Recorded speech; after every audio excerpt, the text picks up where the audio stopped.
Welcome to the Archetypes of the East series. Today we're covering the hexagram of mass mobilization. Hexagram 7, the army, the multitude. Hexagram 7 deals with organization, discipline, and the wise leadership that is required to lead a large collective action.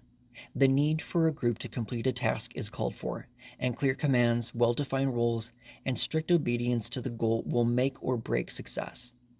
This hexagram refers to an army, but it can refer to any kind of multitude that operates within a strict set of rules, rank, and merit in order to overcome great obstacles. The collective force must have justice as a righteous cause, especially where military matters are concerned, as that is what will determine victory. The principle of Hexagram 7 is the power of directed purpose. Hexagram 7 is about the transition from a crowd to a team. A crowd is chaotic and easily dispersed.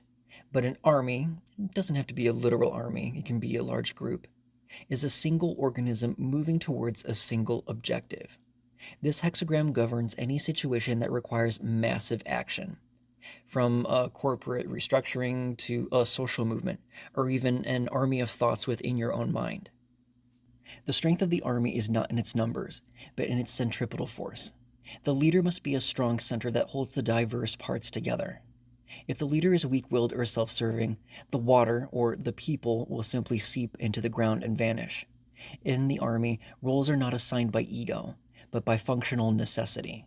Success depends on everyone knowing exactly what their job is and performing it with strict obedience towards the mission. The key energy or atmosphere of Hexagram 7 is disciplined, serious, and resonant. This is the energy of a major mission. It's not aggressive for the sake of ego. It's forceful for the sake of objective. To master this energy, the leader must radiate a sense of inevitable purpose. When the cause is just, the water, or the collective energy or people, flows naturally towards the goal. Victory is decided before the first move is ever made. If the group does not believe in the justice of the cause, internal friction will eat the organization from the inside out. True power comes from internal cohesion. When the hearts of the people are one, the force becomes unstoppable. The key of the army is destroyed by ambiguity. Opposing commands or interference from outside forces creates a split in the energy. For the force to move, there must be a single, clear, and consonant signal. The image of Hexagram 7. Earth over water. In the middle of the earth is water. This is the image of the multitude. Thus, the superior being increases their masses by their generosity that they show towards the people. The water is symbolized as the multitude, the army, the mass of people. It is powerful, dangerous, and deep. Without a container, the earth, it creates a flood or vanishes into the sand. The earth represents the organizational structure that it needs. The earth does not fight the water, it provides the bed in which the water can flow. A true leader is the ground that makes the group's existence possible. A leader must lead by support. Power is not built through conquering your team, but by being the earth that supports their weight. If you are a stable, generous foundation, people will naturally flow towards you. Just as an ocean contains both resources and danger, the collective energy of a group is volatile. The leader's job is to provide boundaries, discipline, that turn that danger into a productive force for nourishing and protecting. Increasing the masses through generosity means that your team grows because they want to be part of the structure. Force creates a crowd. Generosity creates a multitude. The judgment of Hexagram 7 states, the army. The army needs perseverance and strength in order to succeed. This brings good fortune and is without blame. In order for the multitude to unite, a strong individual like a general is needed, one who possesses experience, order, firmness, and respect. The army's success depends on internal discipline. Each member must unify around a common purpose to achieve military-level excellence. The I Ching rarely condones aggression in matters of state. The army can only be blameless in fighting for a just cause, like protecting the innocent. Success depends on justified and righteous leadership. Generally, the oracle urges the individual to muster all strength to face their next challenge, as though they were mobilizing for a military operation. A single purpose, honorable hierarchy, and a leader with worthy authority fosters great success. In the realm of career goals and ambition, defining the proper chain of command and any and all roles is paramount. When each person's roles and responsibilities are clear, this breeds efficiency. When roles are poorly defined and discipline is neglected, initiative will be destroyed by ambiguity. Routine and consistency will serve your success. Where it concerns relationships and social flow, success depends on choosing a plan and maintaining consistency. Practice discipline by ensuring your actions serve a worthy cause and resources are used responsibly. Lack of clarity or selfish motives will lead to rebellion. A changing line 1. The army must set out in proper order. If the order is not good or unclear, there will be misfortune. Before the army or multitude takes even a single step, the laws must be codified. This is the stage of setting the tone. If you begin a project with a maybe or a we'll see, you're inviting a disaster. Discipline isn't something that you add later when things are difficult.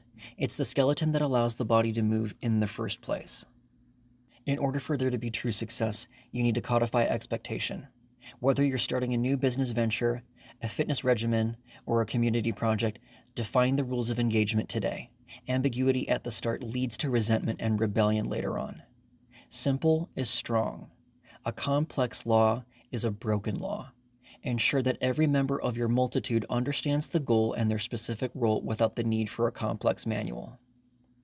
A changing line 2. Being in the midst of the army rather than above or behind it brings good fortune, and this is without blame. High authority bestows a triple honor for exemplary leadership and integrated service. This line highlights the value of a leader that stands to be accessible to your team, listening to their concerns, inspiring courage directly. Such engagement earns recognition from higher authorities and garners honor from both superiors and those that you lead. True authority is not granted from above, it's earned from within. To be in the midst of means that you share the risks and rewards of the group. You are not a distant manager viewing a spreadsheet, you are the core of the organism. This presence creates a triple honor: the respect of your superiors, the loyalty of your subordinates, and the internal peace of knowing that you are serving a just cause. If you want to be a good leader, lead from the center. If you want a military-level excellence, you must be visible. Your presence validates the mission. When the team sees the leader enduring the same mud that they are, their morale becomes an unstoppable force. Avoid standing on a pedestal. If you move above or behind the group, you lose the pulse of the operation. Disconnect leads to dissent. This is the best case scenario for leadership. Because you are integrated, your authority is unquestioned, and your good fortune is secured by the collective will of those that you lead. This line is an example of servant leadership.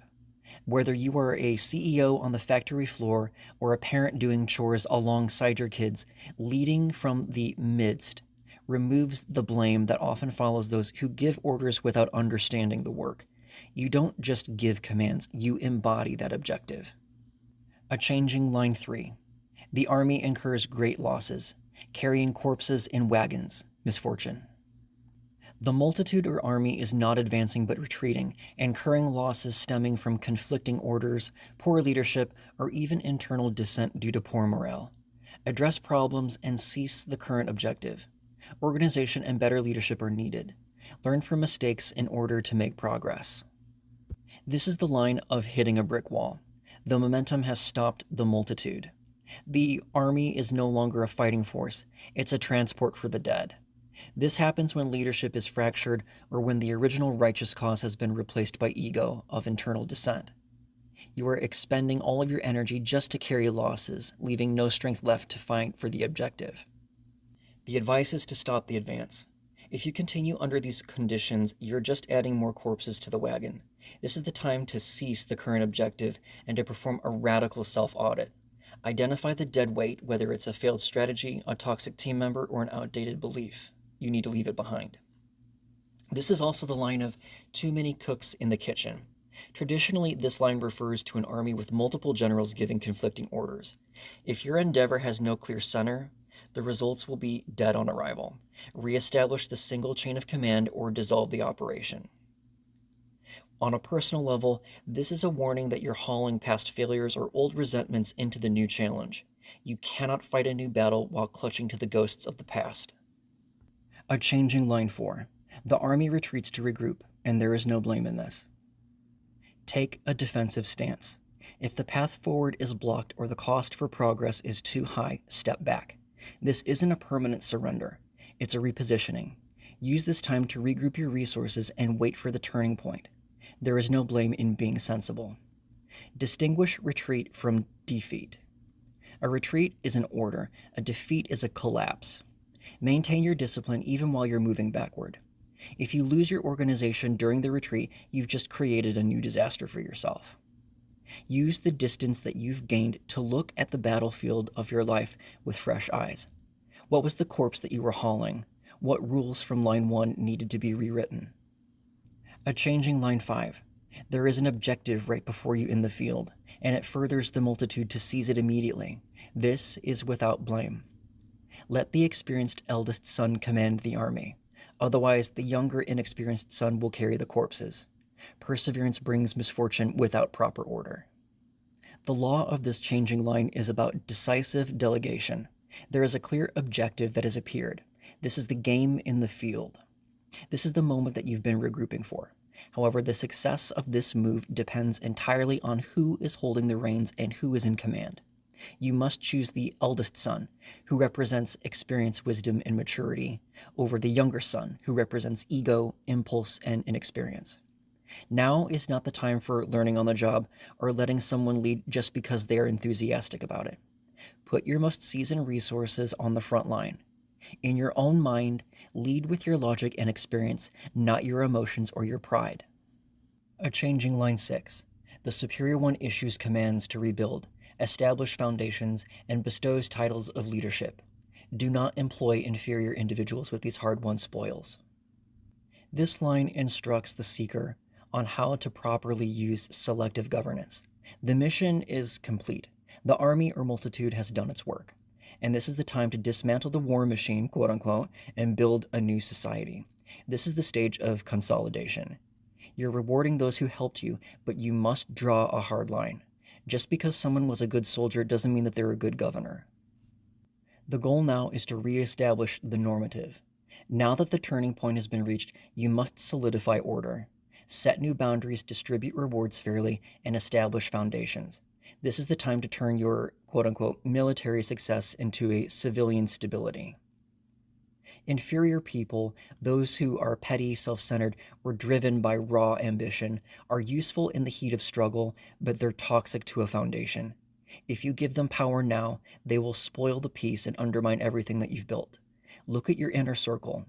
Who helped you because they believed in the just cause, and who helped you just to get a title or for a thrill? Distance yourself from the opportunists. That concludes Hexagram 7. If you found this video helpful in understanding this hexagram, I hope that you liked the video. Subscribe to follow along with the Archetypes of the East series as we cover the hexagram of social unions, groups, and belonging in Hexagram 8, holding together unity. See you again soon.